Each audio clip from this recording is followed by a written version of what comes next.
Welcome to the early late night live show, everyone.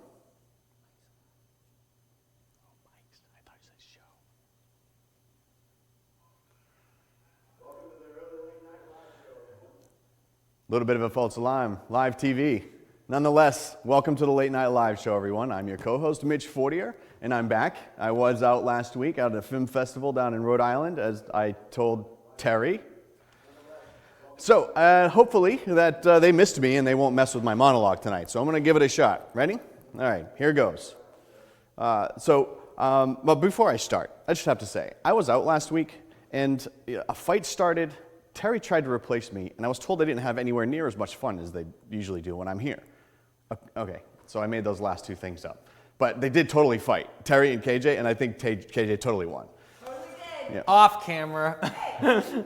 So anyways, tonight we have a great guest and show for you tonight. We have Francis Sheehan, actor, director, and a writer, and probably many other things that we'll find out about, hopefully.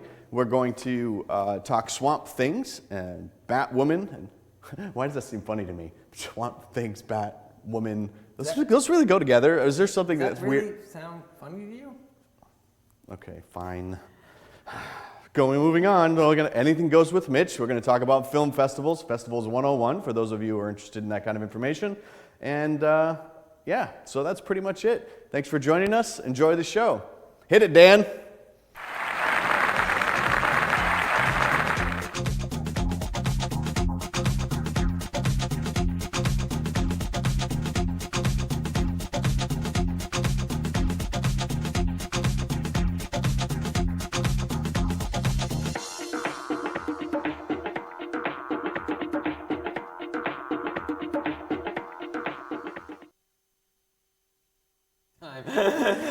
Good evening, everyone. It's the Late Night Live Show. We are on every Wednesday night from 7 to 8 on our Exeter, not ours, but on Exeter Channel 98. Someday. And Someday might be ours. Someday we will own it. And we are on, for the last week, we are on our Facebook page, Early Late Night Live Show Facebook page.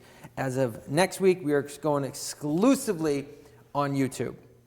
That is where we're going to go for multiple reasons, mainly because of Mark Zuckerberg, and we're going to be doing a lot more with the YouTube channel. So please make sure, and we will drop the link below. Go in and subscribe to our YouTube channel, the Early Late Night Live Show YouTube channel, because that's where we're going to be from here on out.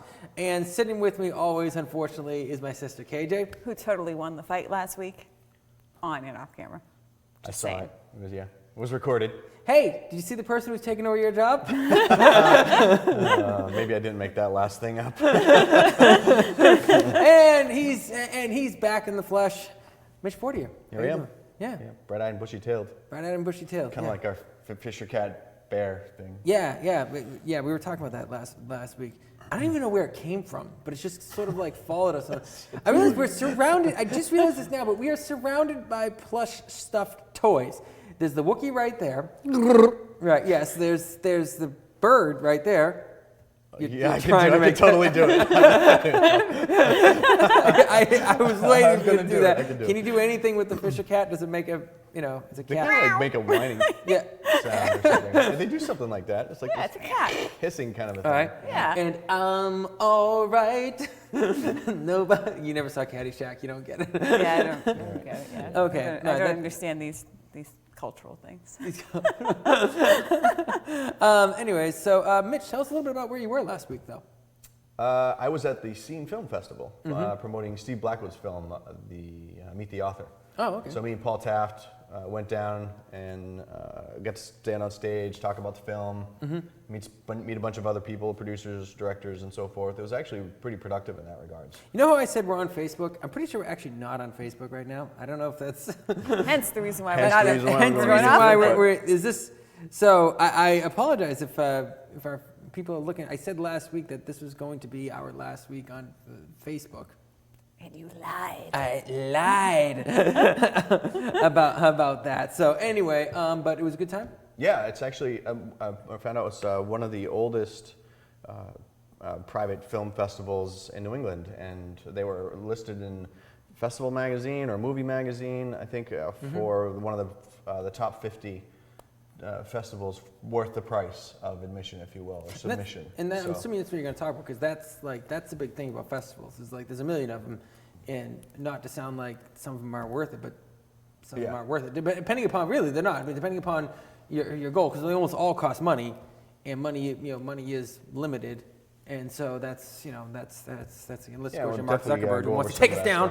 It was in a really cool place. It was the Warwick Center for the Arts, Arts Museum, and they actually had some, so it was a really old building, we probably 50 seats on a small screen. It was actually intimate and nice in that regard. So 50 seats, so it could have the whole population of Rhode Island, right? Of Warwick, anyway, yeah. Warwick. I was talking to an actress, and I said, "Oh, where are you from?" And she said, "Rhode Island or someplace." And someone said, "Is that near this?" She goes, "Oh, it's on the other side of Rhode Island." I said, "Like, it makes a difference." Everything's 20 minutes in Rhode Island. Right. Yeah.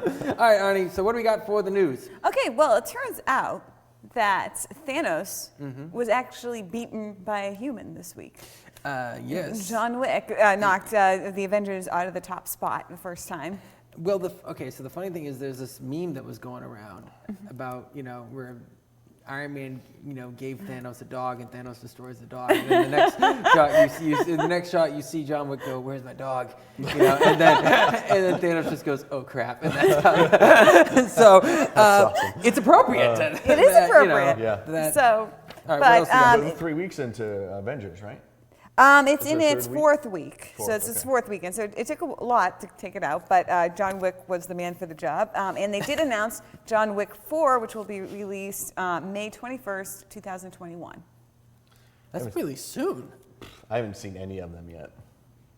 Get out I of here. haven't either. So. No, you haven't seen Caddyshack, so don't give me that. Well, Well, I expect that from her. You haven't seen the first one?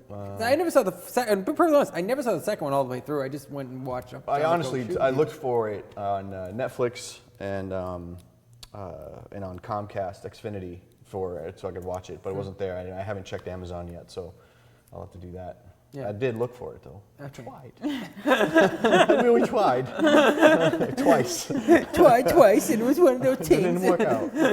All right, what else you got in the news? okay, so Variety announced that Robert Pattinson, and I said it correctly, of Twilight fame, is the new Batman for Matt Reeves. Patson. I got one laugh. Not a total But complete failure. there and is some embarrassment. dispute about whether or not that deal's actually done. Nicholas Hoult might still be Batman, but it's looking like it's going to be Robert Pattinson. Oh, so it's not cast in stone, as it Not were. cast in stone yet. So the Twinkle Twinkle Twilight Boy is going to be. Yes. Now, I do feel bad for Robert Pattinson because no matter what he does, he's always going to be Edward from Twilight. But that's something his agent should have talked to him about. That's not true. Okay. So if I was to say Michael Keaton, what do you say? What's Beetlejuice. Beetlejuice. Okay. All right. If I was to say Adam West, what do you say? Batman. Okay. If I was to say Christian Bale, what do you say? Batman. Okay. All right. Now, to some people, Christian Bale was asked this on his last, when he did The Dark Knight. They said, if you are known for this film, how are you going to feel working down this film for the rest of your career? And he goes, if I can't make myself differentiate from this role, that's not the fault of the fact I took the role as Batman. It's the fault of the fact that I'm not a good enough actor. And yeah, so that's a Batman. That's a reversal of what we're talking about here. Right. No, it's the same thing. It's the same thing. Twinkle Twinkle Twilight Boy could probably have worked his way to get other roles. I mean, well, he does have another role actually, as it happens. If you say One Batman, that you're I'm going to excited throw the about. phone at you. No, I'm not gonna, no. He actually has a role in another film. Batman's still an if. Okay. Okay. What is that other film? Do you know? Well, yes, it's the new Christopher Nolan movie. Speaking of Batman, Hey. That's coming out in 2020, and it's called Tenet, and it's about spies essentially, and it'll star Robert Pattinson, Kenneth Branagh, and Michael Caine. Okay, so now that's a good. Okay, that's interesting to say Michael Caine because he's in everything. This is coming up a lot this time. Yeah, he's in every Christopher He Nolan. was in the Poseidon Adventure too, which I saw. No one else has. You also saw Saturday Night Fever too, right? No, please, Terry. No. It was what was it? Grease 2. Grease 2. Obviously. I haven't seen Grease, but I saw Grease 2. But we move on.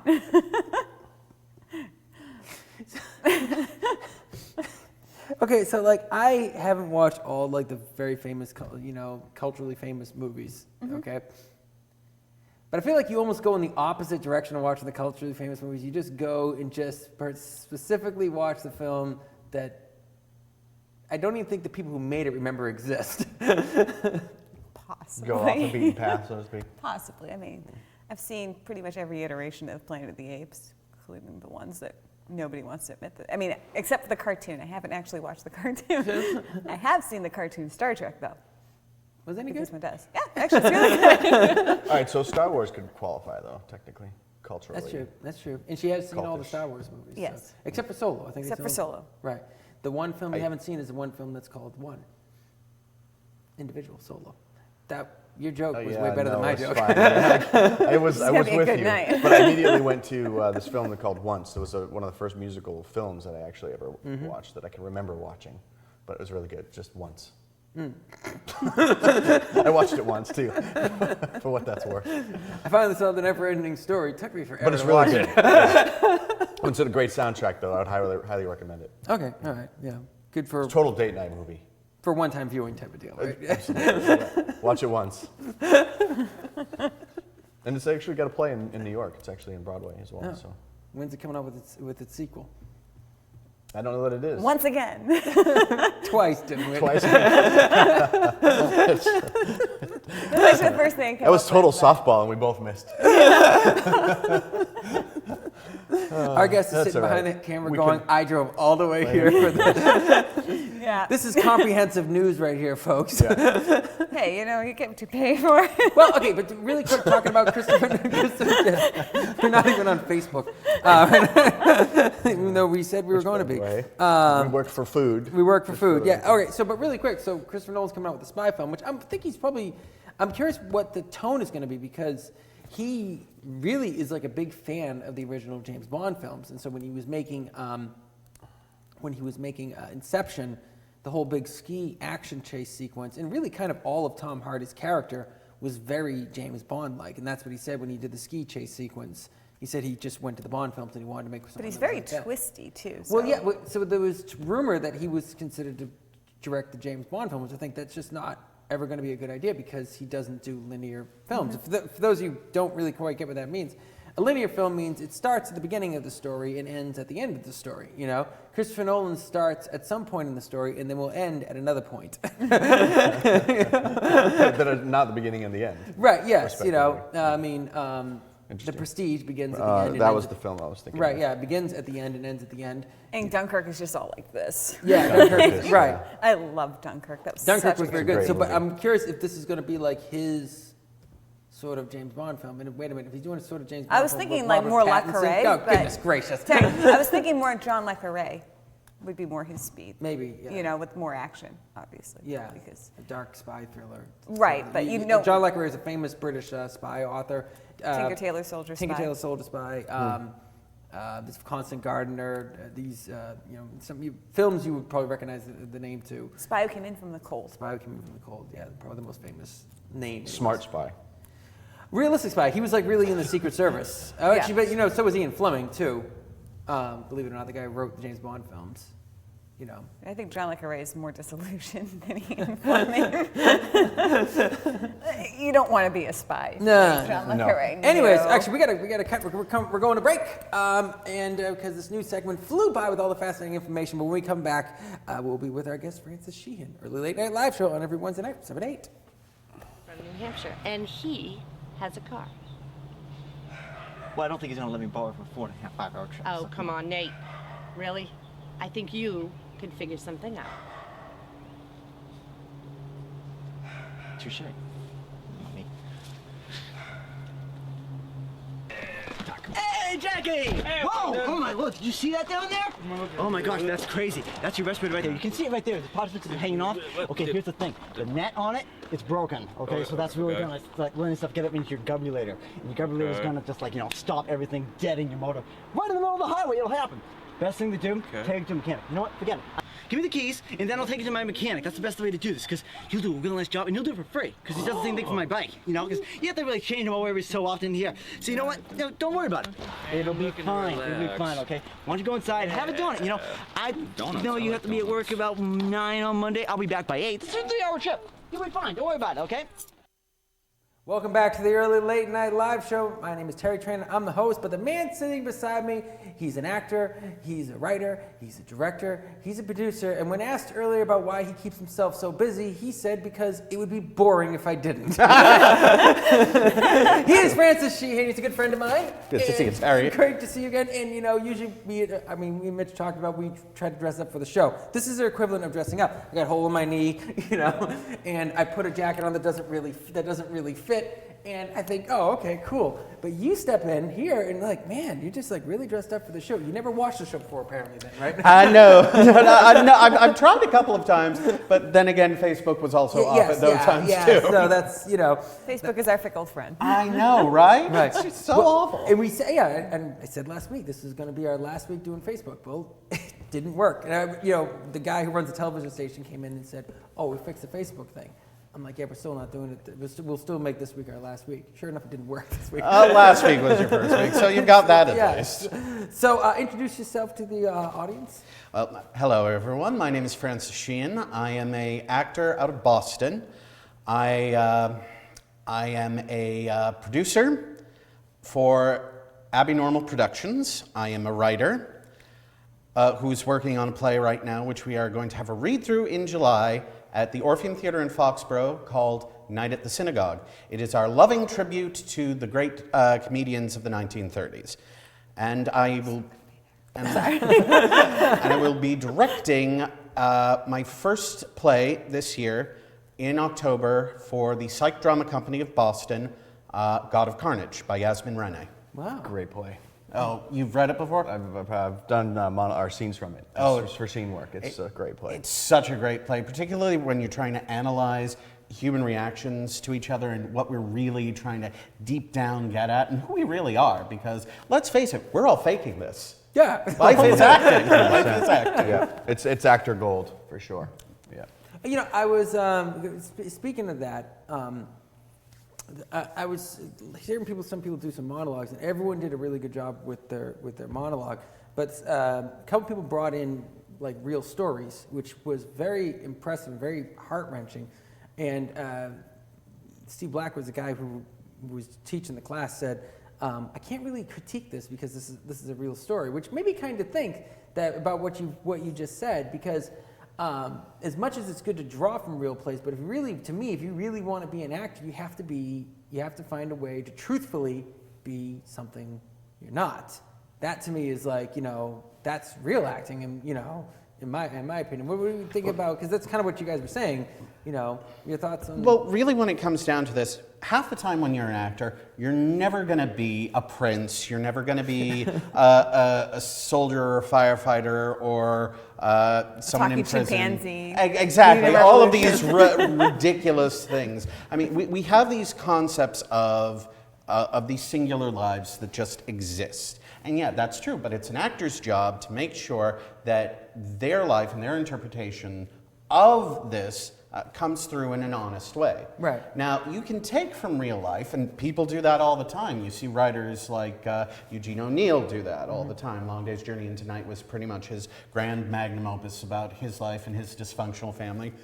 Wow, he was dysfunctional. Yeah. Or Tennessee Williams. 100%. We draw from life, but it's like in Inception when they say when you're creating something, you don't want to model it directly on life. You want it to reflect something within you that is different, that is your unique look at it.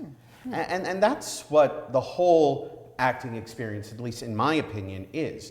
Because when I become my part, I consider it that it is my duty to step back and let the character come through, but use my experiences and my reactions in their life. Well, essentially you're using your arms to play someone else, but they're still your arms, and that's the truth. But those arms are supposed to be representing someone else, and that's also the truth. Exactly. Right, and that's, you know, I remember talking to someone, I said, well, you know, it's not fake on the screen.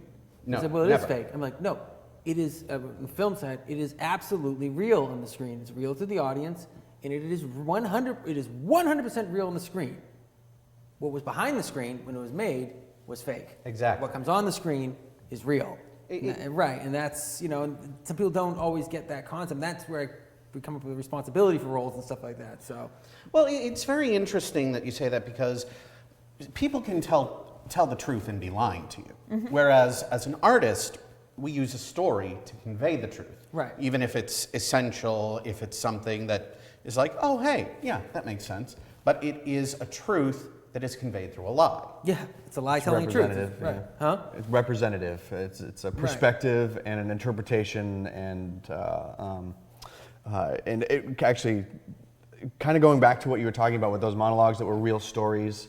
They're narratives of somebody's emotions, where they're at in their life, something that happened to them, and things of that nature. And actually, to the audience, which camera am I on? This one Yeah, here? don't worry about it. Matter. Anyway, so if you're picking a monologue, you want to pick something that that it has something very clear that you want. Right. It's not just you're telling a story like this happened to me, or I was in this environment, or anything like that. Not to narrate things. You want to be clear about having a desire and having a goal in that monologue, which makes it much more effective. That's one of the reasons why you can't really direct that either, because No, but you can direct someone who's taken from real emotions to convey someone else's story, which to me that's what acting is.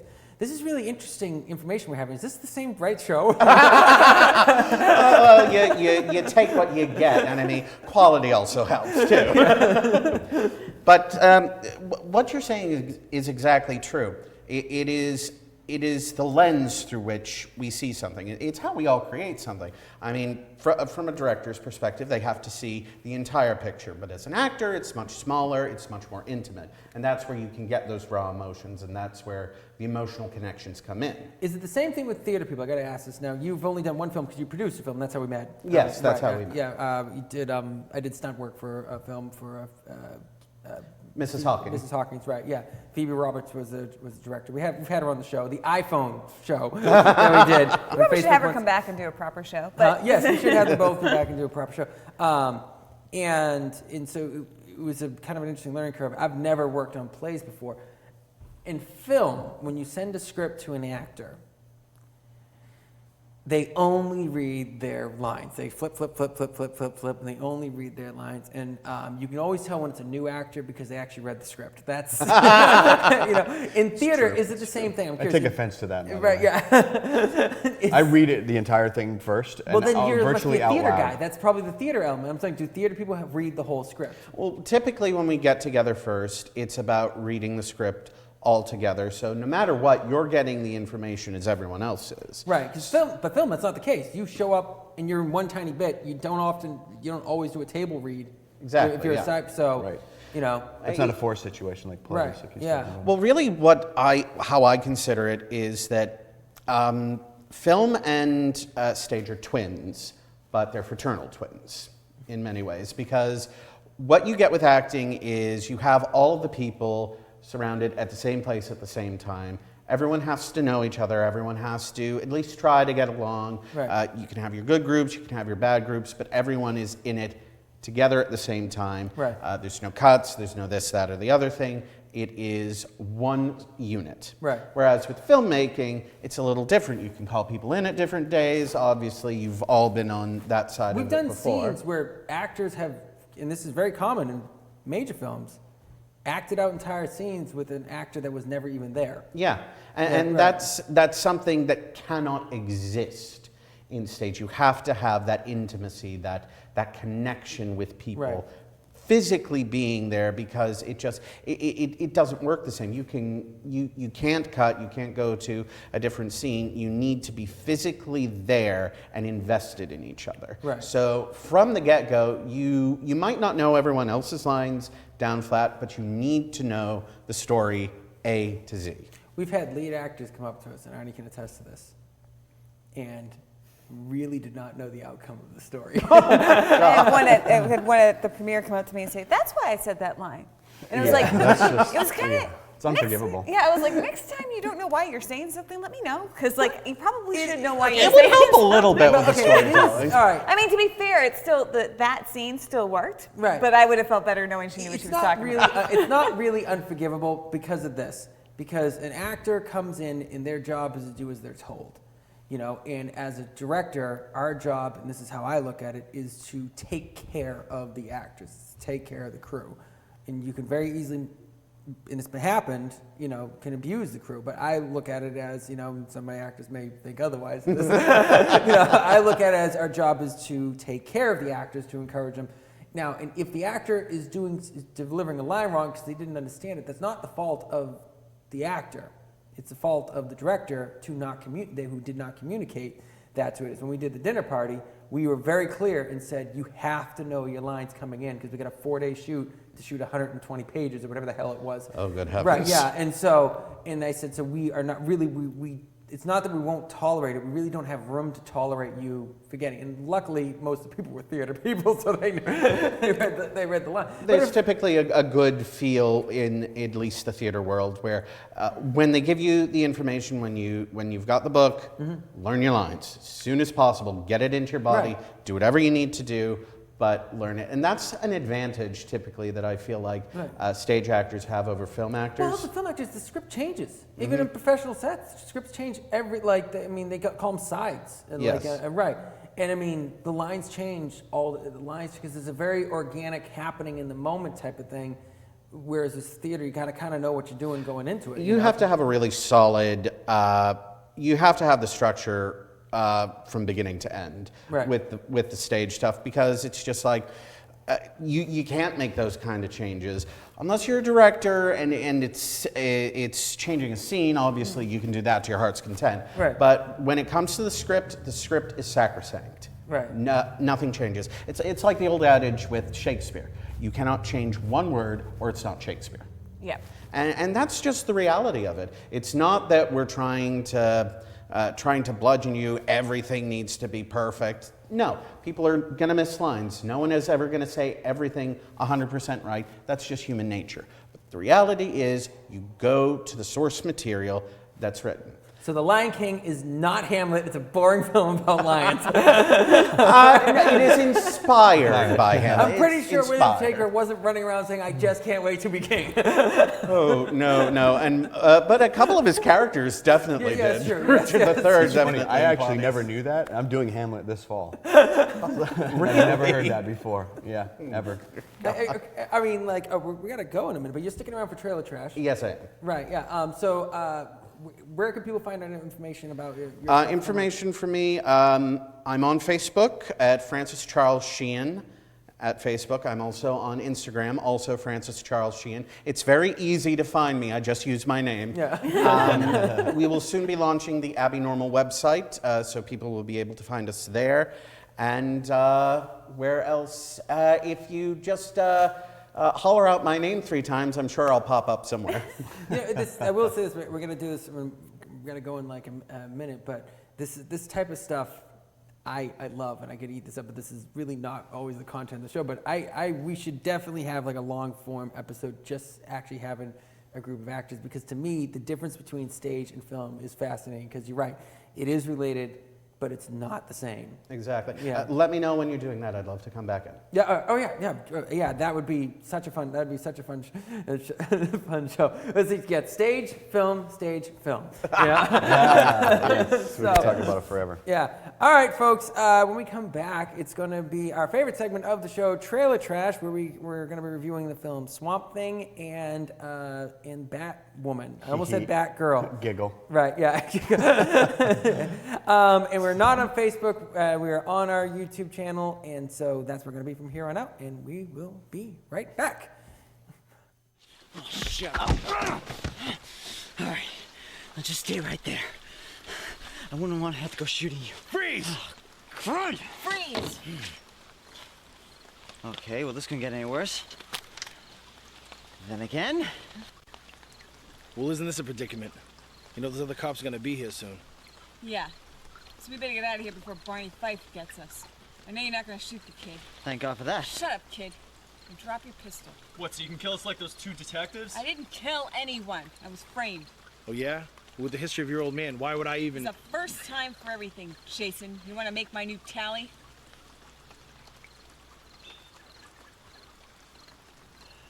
Oh, this is awkward. So, Temple. Come on, let's get out of here.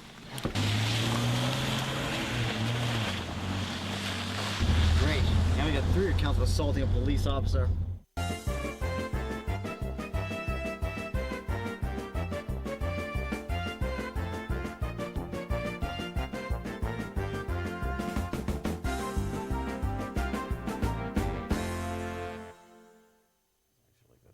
And you're back, and we're back. It's the Early Late Night Live Show on every Wednesday night from 7 to 8, and we are exclusively on YouTube now. We're still going to be using our Facebook channel and everything like that, but we won't be doing our Facebook Live videos through there because Mark Zuckerberg is paying the butt. But we are in trailer trash mode right now, and our first trailer up is... the new CW TV series, Batwoman. Right. So. All right, well, let's roll that beautiful bean footage.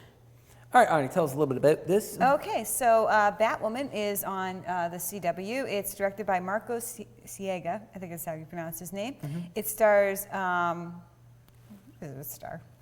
I'm trying to pull her name up here. Ruby Rose, thank you. Ruby Rose you as should be able to Batwoman. pronounce that name, right? Yes, that one I got. And the write-up is Kate Kane seeks justice for Gotham City as Batwoman.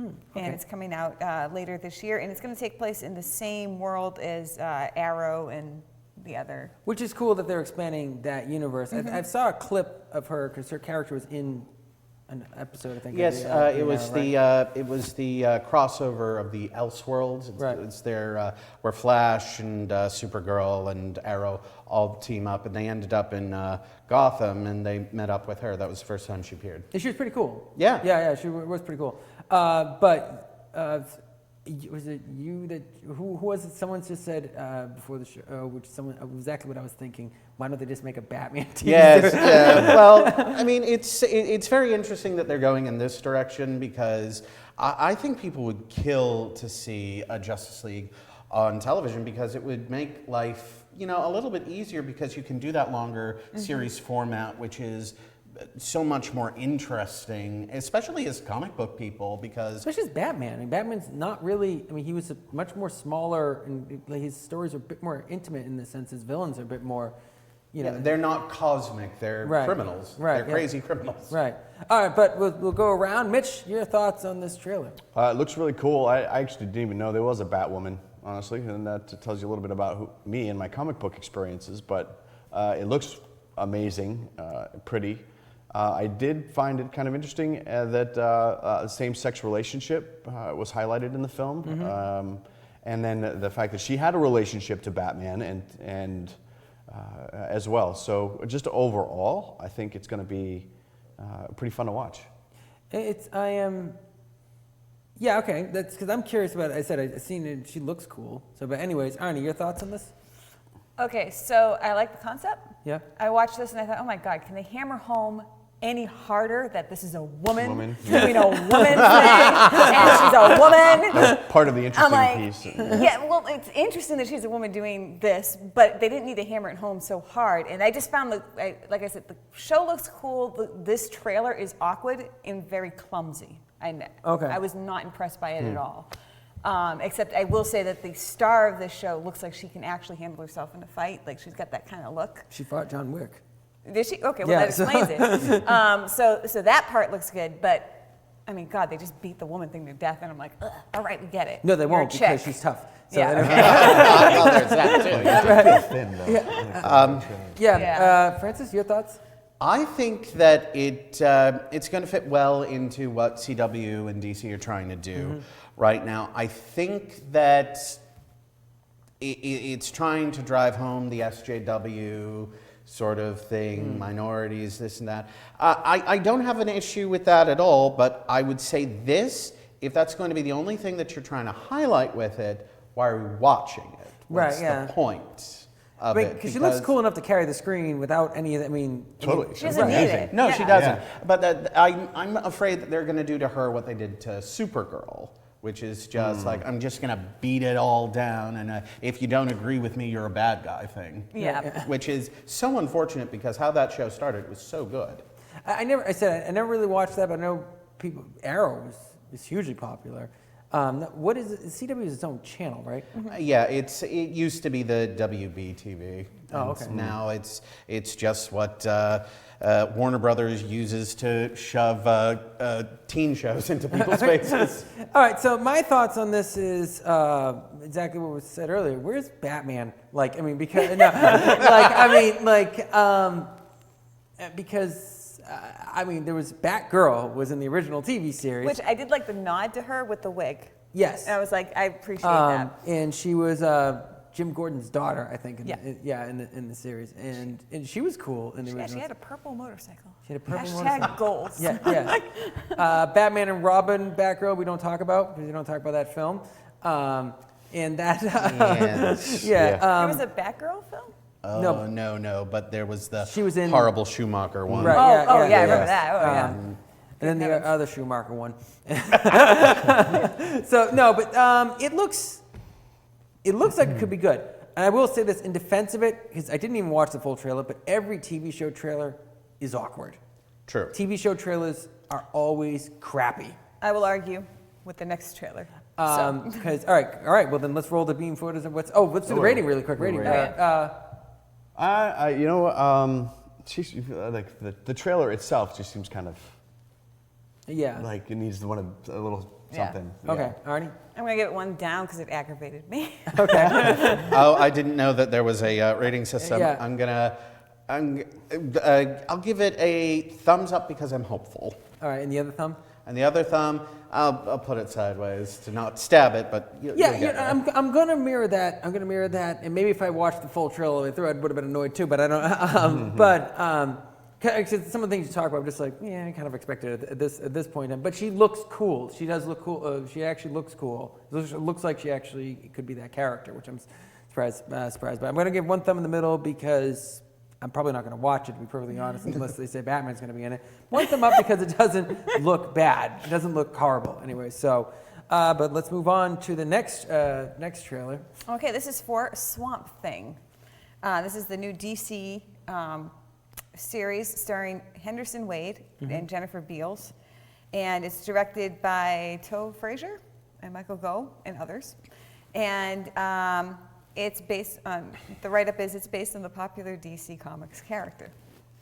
Okay. Now, I know nothing, not that popular, 'cause I don't know nothing about it. The Swamp Thing was one of those obscure ones that was coming out in like the mid-'60s, and you either knew about it or you didn't. It was, they consider it to be in the same continuity as like John Constantine or or the Vertigo series. It wasn't part of the main DC franchise. All right. This So is a series, I do though? have a write-up. Yeah. So while looking into an epidemic in her Louisiana hometown, CDC investigator Abby Arcane discovers that the local swamp holds numerous secrets after her partner seemingly dies and transforms into Swamp Thing.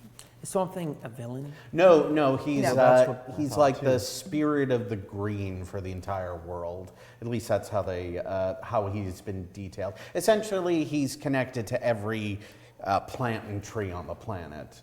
Sounds as He's interesting like as the Aquaman. captain. He's the captain planet of DC. If you can really process it. Wow, that just took all the cool factors. Wow. Well, he's also a Like monster a from the swamp. So. Yeah. kind of like Aquaman's looking for all the fish. Yeah, exactly. Yeah. Which was, a lot of people really hated Justice League, and I know it's going to sound controversial. I didn't hate it.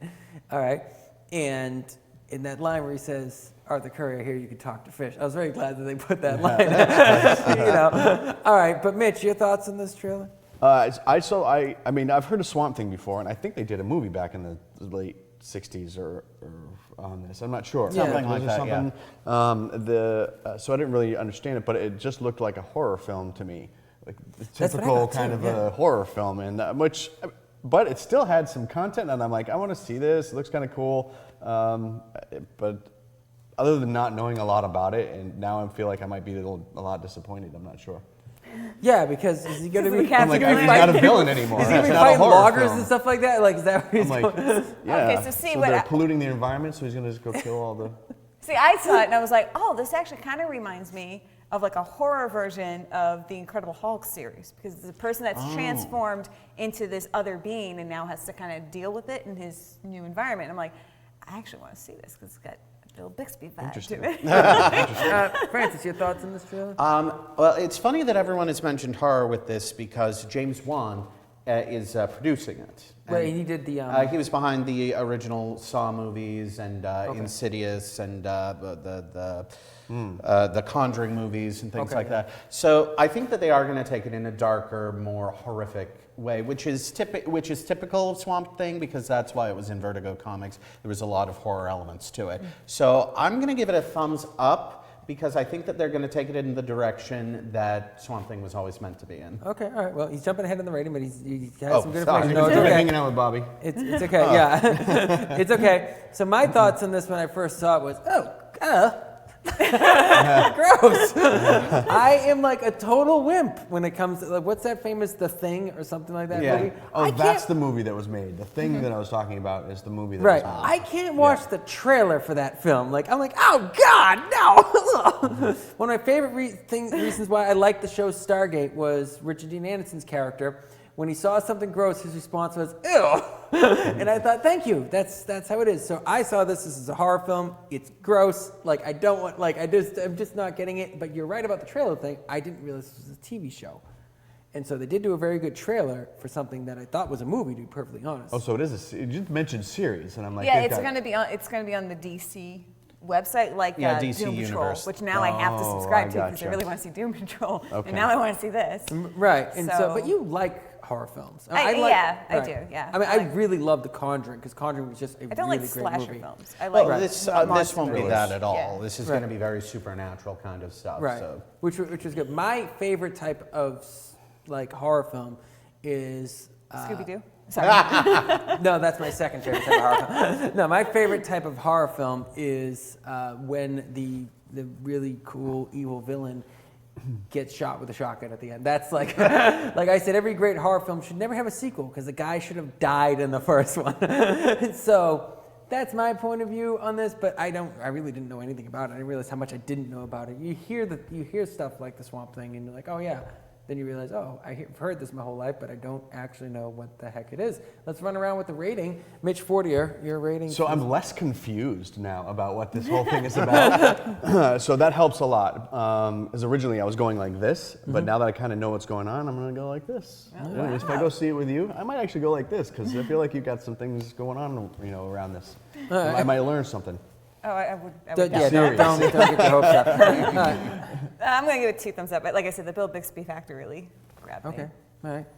I'll give it 2 thumbs up because, number one, James Wan is behind it. I think he's a great producer of horror content. And number 2, I think they're going to be very, very true to Swamp Thing's story. Yes. All right, so my rating is going to be a wincing 2 thumbs in the middle, because I really don't want to see it. I was watching, like, there was something crawling out of his back. I'm like, oh God! Just stop that. No, ugh. But I mean, no pun intended, it doesn't look horrible for what it is. Actually, it was a very good trailer, I will say that. I just don't want to see it. It felt like a movie trailer. I was convinced that it was a movie. So, beat me to this moment. Yeah. All right.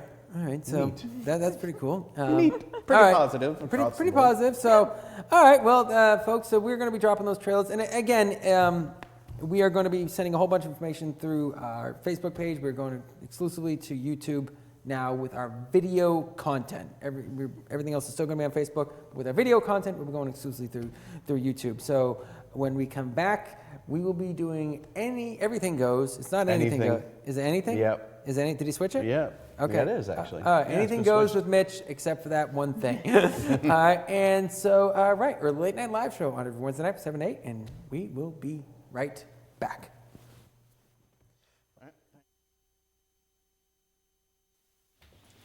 Hey, Terry! What's the name of that show you got going on Wednesday nights at 7 o'clock? The Early Late Night Live Show on Facebook? Yeah, that's the one. That sounds like lots of fun. Isn't that the one that you got guests on? Mm-hmm, it is. Oh, wow, I think you should have Steve be a guest on that show. Yeah, that sounds like a great idea. Really? Yeah, Oh, wow. Yep, definitely. Good idea, yeah. You a photographer? Yeah, no, not at all. Mm-hmm. Nope.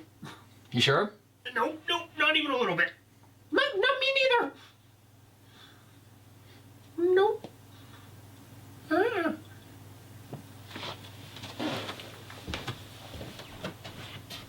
Think about it? Yep, sure. We'll see Steve on that show very soon. Yep.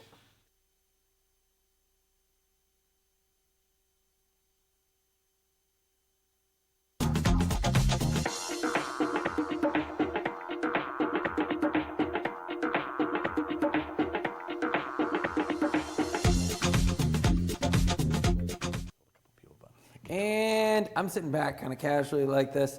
It's the Early Late Night Live show on every Wednesday night from 7 to 8 on our YouTube channel. And if you're watching on the YouTube channel, give us a shout out because you want to know if you're watching. And so, yes, but it is now the last segment of the show. And this segment is called Anything Goes with Mitch, except for that one thing. And so take it away, Mitch. Yeah, they just saw that title, so they know. Well, not if they tuned in after. Just anything goes, all right? Yeah, even me giving him crap. Wow. Yes, well, That goes. for this That segment, counts, yes. right? You feel proud about that? Yeah, I do kind of. Yeah, okay. It's not bad, isn't it? Because I did it and I didn't get hit, and Yeah, I think I still have a job. Yeah. But Well, let's after see not what the being goes here here. last week. Well, She almost took my job last week. She was sitting in the. I saw her in this, Yeah. and I felt a little jealous. Actually, I got envious. Try sitting there when you're used to sitting here. Oh, man. All right, what we got? I can imagine. Yeah. So I went to several film festivals this year already, which is great. But going to film festivals is one thing. Being in a film festival, or submitting a film to a film festival and having your film shown is a whole nother ball of wax. I don't know, have you guys submitted anything to Oh, yeah, I've lost a lot of money. Yeah. So, we submitted the dinner party to several, so. Yeah. Cool. Fingers crossed. Yeah, absolutely. So it's oftentimes filmmakers, they don't know exactly what they're dealing with. And, when I first got involved with festivals at all, it was with a feature film called Spin the Plate, and the thing won't die. It's been accepted to more film festivals than anything I've ever done up to this point. Mm-hmm. It's just blowing my mind. So there are tricks to it. There is like ways to give yourself a better chance, if you will. And so that's a little bit kind of what I was wanting to bring to the show, give people information, filmmakers who want to submit film festivals, because you go into it blind, it's a bit of an abyss in terms of like, where do you submit it, what's involved, how much of a is involved. So the first things you want to kind of consider is like, are you submitting to the right film festival? Okay. Don't want to submit a feature film, obviously, to a short film festival, or something that is not a sci-fi to a sci-fi film festival. Those are obvious choices, but the right film festivals for you are going to be local to your area. They made in New Hampshire, made in Boston. You want to submit to Boston and make it local because they're likely to know you and promote and accept local made films. New Hampshire's got festivals and things of that nature. The size... Taiwan was a bad idea, aren't you? Taiwan, yeah. Well, so, they like costume dramas. I mean, come on. They might even like costume comedies. Yeah. Sen Film Festival is probably not going to be where you're going to submit a film if you're an independent filmmaker. You're not going to go, to these big film festivals. So that kind of thing, you got to keep that in mind as well. Potential exposure for your film, are they well promoted? Things like that is kind of important. So these are, after you kind of have identified the films festivals you want to submit to, and there are free ones out there, so you're not always paying for them. It's got to be within your budget. That's kind of important as well. It's actually my budget. No, it isn't, Arnie. Some films, Steve Blackwood's film, we actually had a budget specifically for film festival submissions. Oh yeah, well, because I'm going to interrupt you really quick. It is something you should if you want to do it, you have to be thinking about it before you start making the movie. Absolutely, yeah. Right. You can't just say, "Oh, I got this film. Well, submit to film festivals." Okay, well, it's going to cost you a couple bucks, and well, do some research too. So the research is at this point, find a festival that makes sense for your film. Mm-hmm. Is it short, sci-fis? Things of that nature, locals, people you know. what kind of event is it? I mean, you want to go to events that generally have networking opportunities, not just before the film, but maybe parties afterwards or red carpets, things like that. Those kinds of things can be helpful as well. For full disclosure, I got most of the information actually Script Mag talks a lot about, because the 10,000-foot view on film festivals. Film Festivals 101, just Google that and Script Mag, and there should be a link, could be a link posted. So finding the right film festival, clearly that's part of the process. You need to submit, usually they want write-ups, things like that, talk about your film, then you need to pay them if there's money involved. Right. So, and those can range, obviously we talked a little bit about budgeting, but they can range from free to hundreds of dollars in order to get in. Film festivals kind of make part of their income is from the fees. Now, it's a common misconception that that's most of their income, or a lot of it, or majority of it. And that's really not the case in all festivals. Most of them are run by volunteer crews. They're just renting the theater, and sometimes the theaters are donated. Depending on where you go. So, if you want to get really specific about which festivals you're picking, think about. Again, the area that you're submitting to, what kind of events they have, is there exposure? Do they advertise the festival in general? Right, yeah. Because nobody hears about it, nobody's going, and they're not getting seen. I would say this too, also. Pick what your goal for the festival is, too. It's good to have a strategy. Yeah, is your goal to get a laurel, or is your goal to hang out with certain people? Because you might get disappointed if your goal is to win something. Yeah. And prizes is a consideration. Do they actually give awards? Some may not necessarily, or they may not give any. But you have to submit to a film festival just because you want an excuse to go to the state? Sure, why not? You can submit for whatever reason you want. I'm like, I did submit to one or two where I was like, it'd be just cool to go to that state. I haven't been there yet. But work it into the budget. Adam Griswold was come and co-host the show before with us. I mean, his films, he does comedy and stuff like that. I mean, he wins awards like all over the place with his films. It is really interesting because it is sort of a niche depending upon the film. Some people's films just seem to be, they're just going to work, and other people's films just, Like, I mean, one of the things that I've seen be one of the most effective, if you will, or kind of a telltale sign of a film actually winning anything is how well it's shot.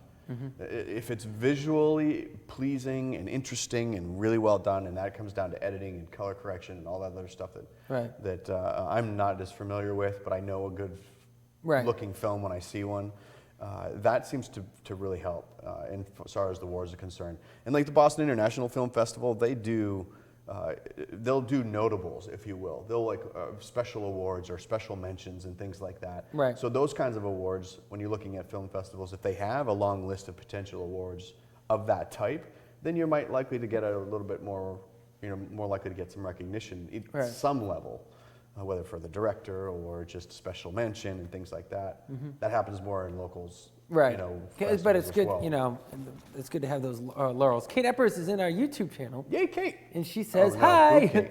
Hi. Oh, YouTube. I was thinking Facebook. Yeah. Did you say boo, Kate? No, I said yay, and then I thought I heard Facebook, and then I said boo. She's on Facebook, and okay. So, she's not really taking your job, Mitch. Right. Like boo, Kate Eppers. But if anybody was going to take my job, Kate, it would be you. I do have to have the say in it, just so you know. So he's not off. But anything goes. Heck, she's probably gonna get my job, so don't worry about it. So a couple of other things that I think are important to know. If you're submitting to film festivals, one of the primary objectives is really to be seen as a producer, a director, or an actor. Primarily, those are the people who generally get noted and noticed. And so in order to do that, you got to be there. So that's why proximity is so important. Yeah. C, when you're there, you got to have something to give people: business cards, flyers, things like that. It's a networking event. If you go empty-handed without some kind of correspondence or something to give somebody, then you can't follow up with them after or get their stuff. So collect things from other people. Reach out to them immediately. That's kind of another piece of it, right? Follow up with people after the fact and make contacts and maybe have a party and a watch party or something and bring your films together. And who knows? That's not my job to be creative on what you do in networking events, but but you should have them. I mean, you know, plan on that kind of stuff. You got to plan for DVD copies, you know, and that stuff sometimes happens last second. Like, oh, I got to get my film out and get it done, and then here's oh, well, we need this format. Distribution's a whole nother a whole nother ball of wax. No question. Distribution. No question. Be prepared to market. Be prepared to network. And that's pretty much the gist of why we go to film festivals in general. So, do you enjoy film festivals? I actually do for the most part, because I'm seeing stuff I would never ever have seen ever. I'm seeing people that I know and enjoy and want to work with. I'm always amazed at how. It's just how prolific and how much money people spend. Like we saw, were you there for that foreign film? I forget. I'm trying to remember the name of it. Wild the Jewel?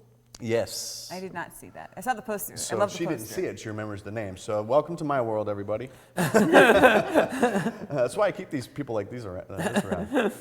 Thanks, man. Yeah.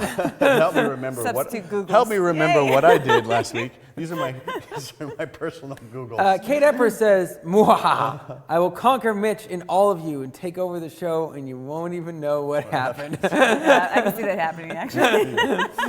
Yeah, probably happening. But that being, so these guys were prolific. They had film posters, the director was there, the lead actor was there, and they were filming in like India. So they were in the U.S. and traveling across the U.S. with this film. It's just amazing what some people will do to promote their work and get their message out. I'm just thinking I need a poster and a trailer. That'd be helpful. All right. Well, $0 budget. Yeah. Where did the dollar come from? All right. We got. All right. We got to wrap up this segment because we got to wrap up the show. Unfortunately. Sigh. So there's a couple links. Hopefully they got posted. Without a Box, Film Freeway. Those are festival submission places. Oh, one other quick thing. Other festivals will curate from existing festivals. If you get accepted into something.